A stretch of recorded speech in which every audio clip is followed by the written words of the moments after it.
All right, welcome back, everybody. Sports Talk Media Network. Some recruiting notes coming up, and we'll try to maybe wrap things up with some phone calls in just a couple of minutes. 888-898-2525 is the phone number. I want to remind you, you're still looking to get away for a summer vacation down at the beach. Make sure you call Jimmy Smith at James Smith Realty, Paulie'sVacationRentals.com. Pawleys Island, a wonderful place. It's the place to be, one of the places to be at the beach. And Jimmy is the man that can put you in a great location, a house or a condominium to fit your size of your crowd and also the size of your budget. So just give Jimmy a call today at 843-237-4246. That's 843-237-4246. Online at Paulie'sVacationRentals.com. James Smith Real Estate. All right.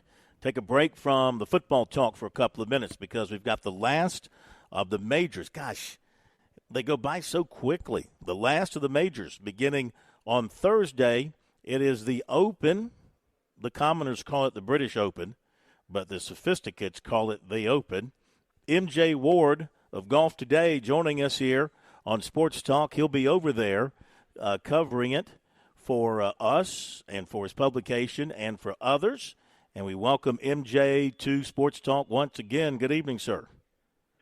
Nice to talk with you, Phil. Just as an FYI, Phil, I have to tell people across the pond that there's no such thing as the U.S. Masters. It's just the Masters.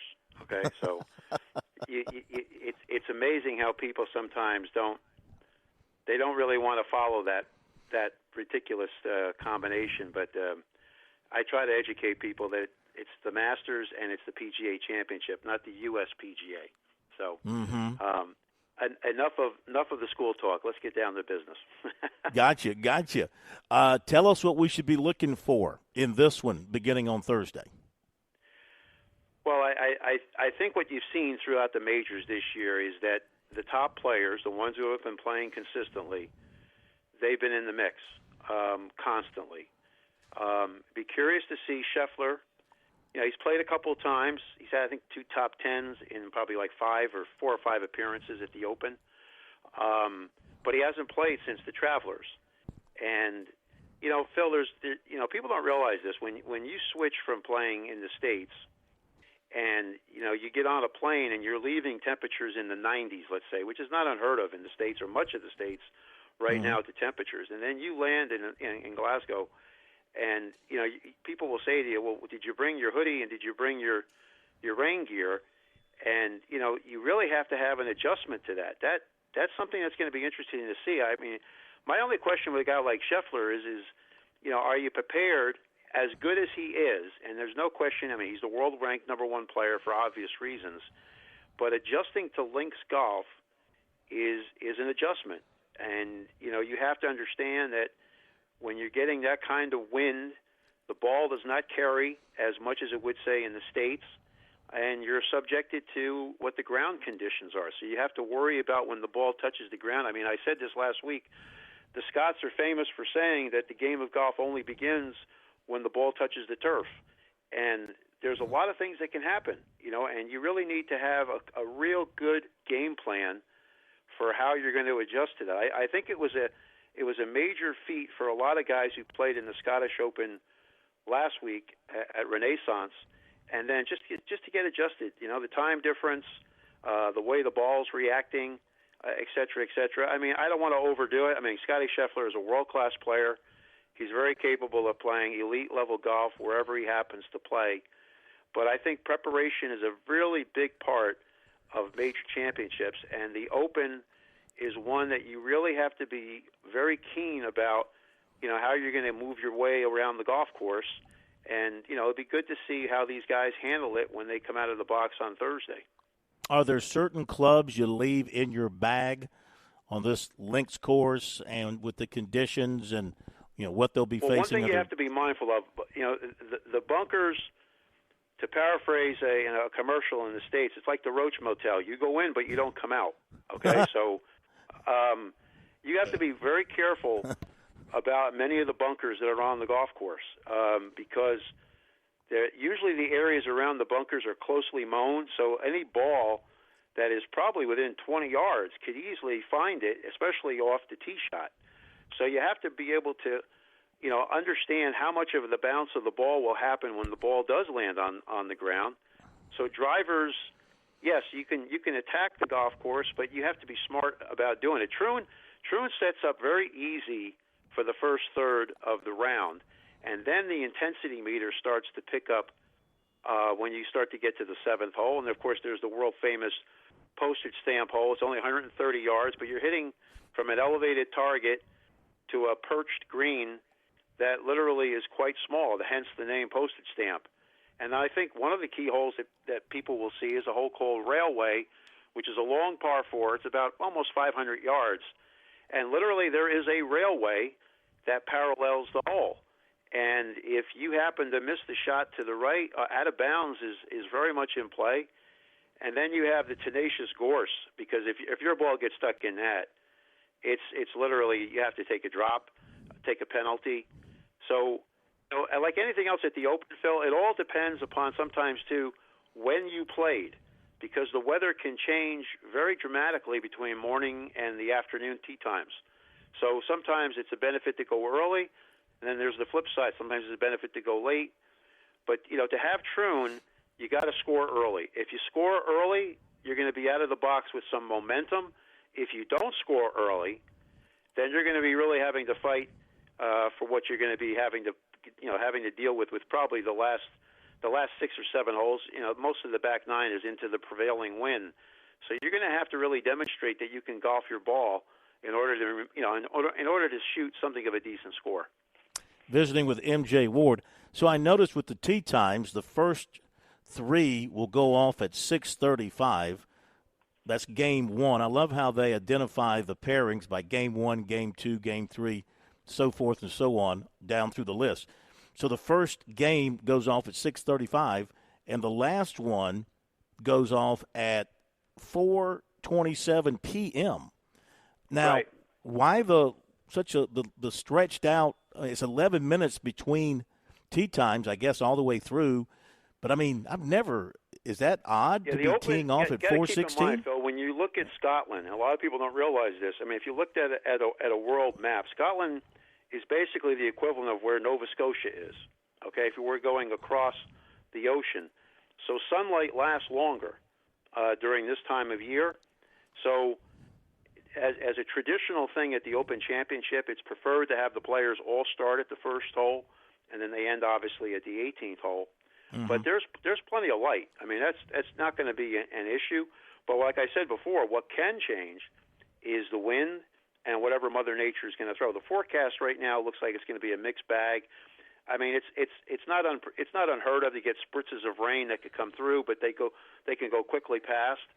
But you have to adjust to these things, and you're going to have to shape golf shots.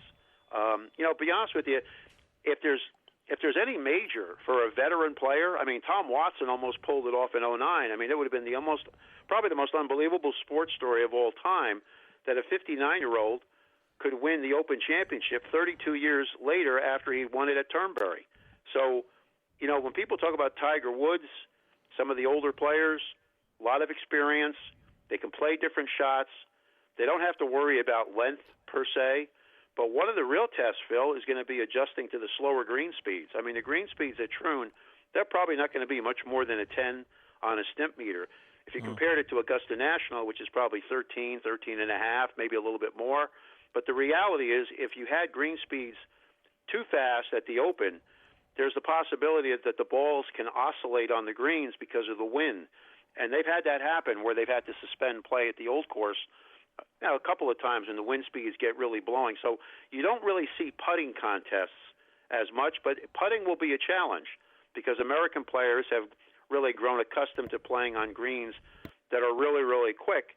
The flip side of it is, you have to make sure that you put your ball in the right spot so that you can attack accordingly. And so much of what goes on with the Open is getting in the proper position in the fairway so that you can take advantage of whatever is going to be in front of you. And, if you look at people who can play well tee to green, Rory had a phenomenal week at the Scottish Open. He just was not helped by a putter that just didn't really make anywhere near as many putts. but he's on form. And it would not surprise me that we're back in the same question again of, how will he fare when he gets back into a contending role. So it's going to be a very interesting mix of young players that are coming up, people like Ludwig, who's played well all year. He did not finish strongly last week at the Scottish Open. Robert McIntyre just won the Scottish Open. He had won the Canadian Open. Be an interesting story to see if the Scotsman can pull off a daily double, winning the Scottish Open and then winning the Open Championship on back-to-back weeks. Be a lot of interesting storylines going on here because the Open, Phil, and I've said this to you guys before, the Open and the U.S. Open, to me, are the two most important championships. But the Open is really a global enterprise. There are people who have watched golf, and the Open has always been the center point of it. If they're from South Africa or India or Korea, the Open Championship has always been the international one of note. And in many ways, we can thank Arnold Palmer for, bringing back to life the Open to being what you see today. MJ, of the 9 times that Royal Troon has hosted the Open prior to this weekend, the winning score has been 10 or more under par 6 of those times. Do you anticipate, unless the weather just gets really, really nasty, probably have to shoot maybe, 12, 13 under par to win? Yeah, I in today's pro game, unless wind conditions or serious things happen, to be below 10 under par, to hold these guys back, boy, that's really tough. They are that good. And here's the thing about links golf. Links golf lives with the weather. If the weather doesn't get involved and you really have little or no much wind, what Henrik Stenson did with 264, it was an incredible score. And then he beat out Phil Mickelson, I believe, by 3 shots. But both of them played great. Stenson shot 63 in the last round. So, yeah, you're going to have to stay close. I can't, when you have a golf course that plays pretty much easy for the first 6 holes, it would not surprise me that somebody is 4 under or 5 under when they step on the 7th tee. The question is, can they hold that score or go even lower for the remainder of the round? But the way pro golf is right now, 4 rounds, yeah, unless something really comes up, to hold these guys back, that's a tough nut to crack because they are that good. And the one thing about the R&A, when they set up a golf course, they're not caught up with this whole thing about we got to hold these guys back. But, if weather comes in, then it's a question of when did you tee off? I remember when Tiger won the first 2 legs of the Grand Slam in 2002 when he won at Augusta and he won at Bethpage. He was at Muirfield for the 3rd round, and he shot 81 and he was being blown out to sea. The weather just was horrific. He couldn't play. The next day after that, he shoots 65. So, things can happen, real quickly on an open course. And, they don't tell players, to come on in if it starts to rain. They keep you out there, and you're going to have to make adjustments to everything that goes on when you play. And, it's famous that if you think the weather is bad, wait 5 minutes. It could get worse, okay? Yeah. So you never can tell in an Open Championship how things will progress for players. And then sometimes it comes down to, Phil, did you get the good break at the right time or did you get the bad break at the wrong time? And those things can happen to players. Links courses are famous for that. So if I continue to call it the British Open, am I considered an ugly American? Well, they would probably consider you a barbarian, Phil, or a colonist. Okay, so, but I used to say the same thing. This is my 24th that I've covered or will cover. I'm flying over tonight to be there. It's a great championship. I will tell you this: anybody who's never been, the Village at the Open is like a Moroccan bazaar. They have everything. You could buy anything in that place. That they have, and it's a tremendous celebration of the game, and obviously to be in Scotland, the home of golf, it's always special. This is the only major that's played outside, the U.S. And I said this last week on the show. To have the word "great" be put in front of your name, you have to win the Open Championship. If you don't win this, you're still good. You're just not great. Phil Mickelson changed the storyline on his career when he won at Muirfield in 2013. And to this day, I know Phil still believes that the 66 he shot that last day, probably the finest round of his life, and it really changed his career arc, even though he would win at Kiowa a few years after that. But still, to be great, you really need to demonstrate that you can play on that stage and handle what links golf is all about. All of the greats have won an Open championship. I mean, you go through the list, those names are on that trophy. The Claret Jug is something to possess, and it's certainly going to be, some gentleman's going to hear from Martin Slumbers when they present it that they're the champion golfer of the year. It's a great opportunity for any golfer who's ever watched it, but I'll tell you, if anybody ever goes, it's one to always remember. Well, we're glad you're going. We appreciate you being with us. We tell folks to follow you at Golf Today, to read what you write, and we look forward to having you with us on Thursday and Friday, and safe travels over there. Thanks, MJ. Well, Phil, I'll make sure to tell them that you said it was the British Open, and if they have any complaints, they should just call you on your show, okay? So. They can just look us up on YouTube and fire away. Yes. Yeah, more than happy. I'll tell them if they can get through. Then you might have an audience with you, and you could give them the lowdown on what's the correct way to the terminology for the tournament. So I look forward to being there. Always a pleasure to be with you guys. You too, man. Thank you very much. Safe travels, MJ Ward. Not to be. He's amazing. Listening to MJ, his recollection, his ability to on a moment's notice, in the middle of speaking, just recall something in the golf history, what somebody shot a particular year or how they handled a particular course. It's mind-boggling. Well, not to be that ugly American that you were referencing, but what do folks in England call the Open that's played here? The U.S. Open. Mm-hmm. So why can't we call the one they play over there the British Open? Well, because as my mentor and former boss, Don Williams, would tell you, that a person is identified or an event is identified by its name, by what it's called. And its name is the Open. The fact that, people like us might call it the British Open makes it incorrect. They call it the Open. That's their name, the Open. So if you don't call it the Open, you're being incorrect. So henceforth and forevermore, we shall refer to it be called the Open. As the Open. The Open Championship. All right, thank you, MJ. Look forward to your stuff over there.